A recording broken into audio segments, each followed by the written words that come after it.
Stand by now for the big Supreme Court verdict, and this order will be on the NEET controversy. We are told that as I speak, the Chief Justice of India and the bench is dictating the order on the NEET. The Supreme Court has already made an observation that systematic deficiencies were seen in conducting examination. That's already a huge remark coming in, that it does appear to be more systematic than perhaps a few individuals who decided to either leak or were indulgent in a malpractice of this NEET examination.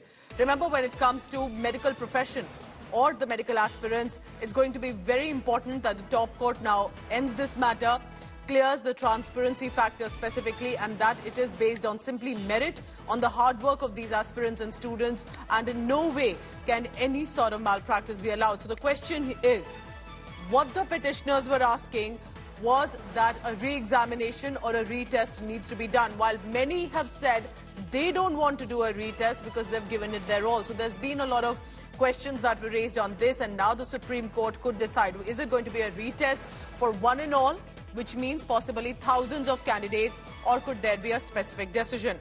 India Today's Srishti Ojha, our legal correspondent, is joining me for the latest on that. Srishti, go ahead. What are you hearing from the court right now?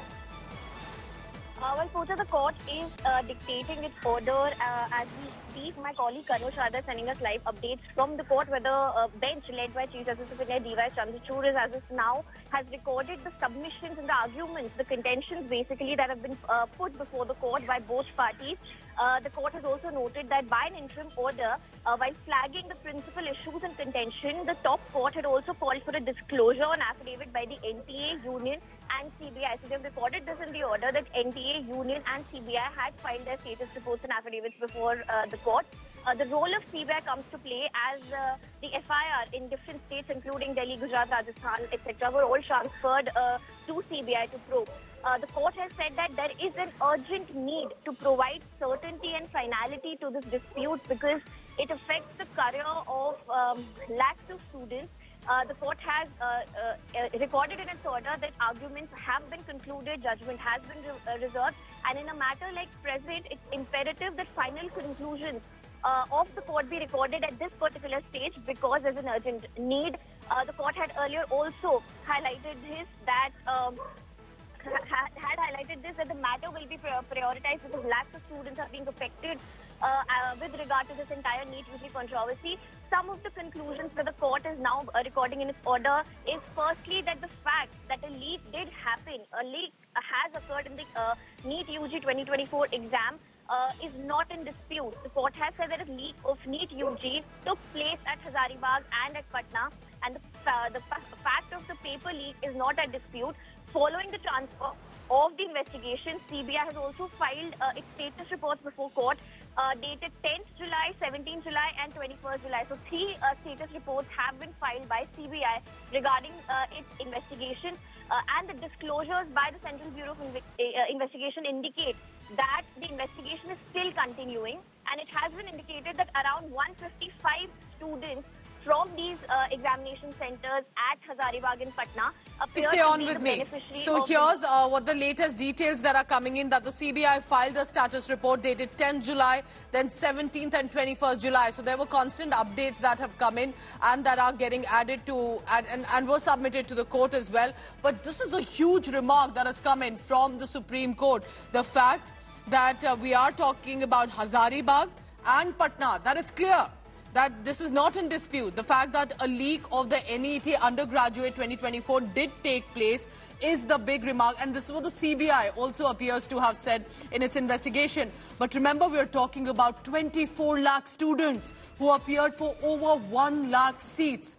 And it has to be complete transparency and clear merit base that the court currently, as we are speaking, is presenting the order and speaking about how there were Srishti, you also tell us in this case that the court has said systematic failure, systematic leak has taken place with structural deficiencies. And that possibly, as if you're going by now what the order says, the only course of action permissible would be to conduct a retest.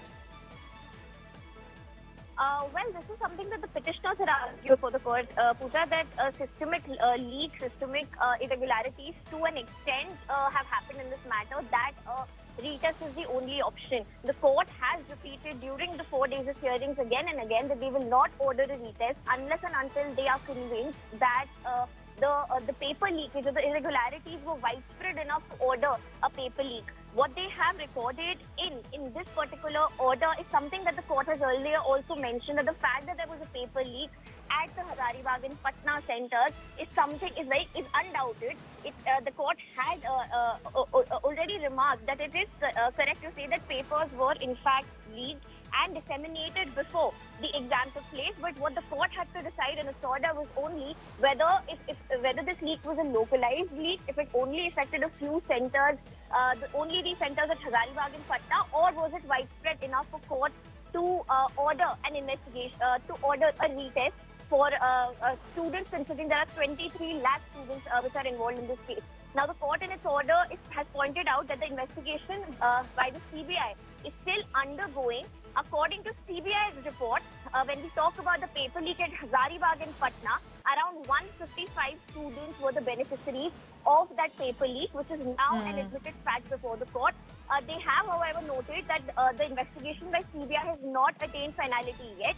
The government was asked by court to indicate what are the abnormalities as far as the results with respect to centers are concerned, which is when the government had filed a report which was made by IIT Madras before the Supreme Court, which is also something the court has produced. The court has now said on the basis that there also tell us how IIT was brought in here. There was a report by IIT Madras, then IIT Delhi was called in to check some of the papers, and that's how it made it clear that perhaps there was a lot of confusion with the answers. So there was different sources even for the court to scrutinize. So it was not just that the court went by the petitioners or went by what the CBI was saying. It appears that the court independently also tried to scrutinize the data that was submitted on record. Well, yes, that's what the court has said, Pooja, that they have also independently scrutinized the data given by NTA. And a big update that's now coming from the Supreme Court. The court has said that there's not enough evidence to show that sanctity of the entire exam was breached. Based on the analysis of the data that was produced before the court has said that there is an absence of material on record sufficient enough to lead to the conclusion that there was a systemic breach to the sanctity of the exam. This is a big observation which is coming because, as I was telling you earlier, the court has made it clear during the course of the hearing that the only way in which it will order or consider directing a retest for NEET UG students would be if the entire sanctity of the exam has been breached. The petitioners were also asked... This is huge, Srishti. Please stay on with me.